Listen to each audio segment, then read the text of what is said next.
Congress party ప్రభుత్వం వచ్చిన తర్వాత తెలంగాణలో గత 9 నెలలుగా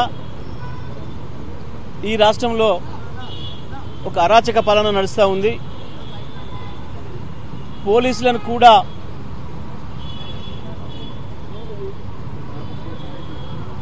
రాజకీయ నాయకుల డైరెక్షన్లో పనిచేపిస్తూ చట్టానికి వ్యతిరేకంగా కింది స్థాయి పోలీస్ అధికారులను వాడుకుంటూ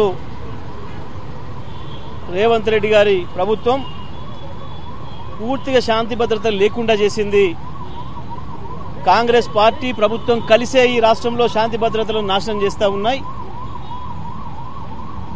మనం చూస్తూ ఉన్నాం.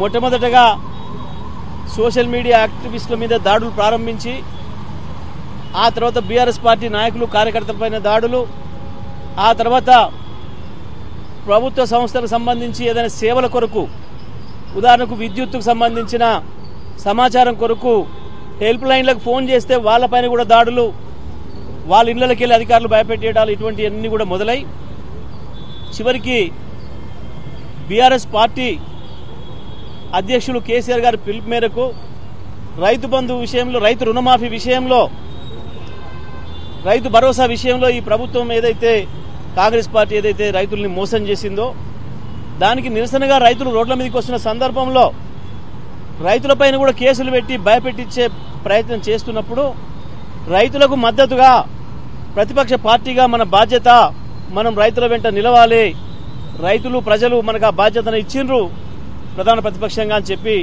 కేసీఆర్ గారు ఇచ్చిన పిలుపు మేరకు నిన్న రాష్ట్రమంతటా కూడా శాంతియుతమైన పద్ధతుల్లో ధర్నా కార్యక్రమాలు నడుస్తున్న సందర్భంలో మరి సూర్యాపేట జిల్లా తిరుమలగిరిలో అక్కడ తుంగతుర్తి మాజీ శాసనసభ్యుడు కిషోర్ గారి నేతృత్వంలో శాంతియుతమైన పద్ధతిలో రోడ్డు పక్కన టెంట్ వేసుకొని ధర్నా చేస్తూ ఉంటే పోలీసులు కాంగ్రెస్ పార్టీకి సంబంధించిన కొద్దిమంది గుండాలు కలిసి దాడి చేసి టెంటును కూలగొట్టి కార్యకర్తల మీద దాడి చేసి రాళ్లతోని, కోడిగుడ్లతోని, సుతిని బాంబులతోని చేసిన ఆ దుర్మార్గం, దాంట్లో పోలీసులు కూడా భాగస్వాములై టెంటును కూలగొడుతున్న విషయం వీడియోలలో స్పష్టంగా కనిపించింది.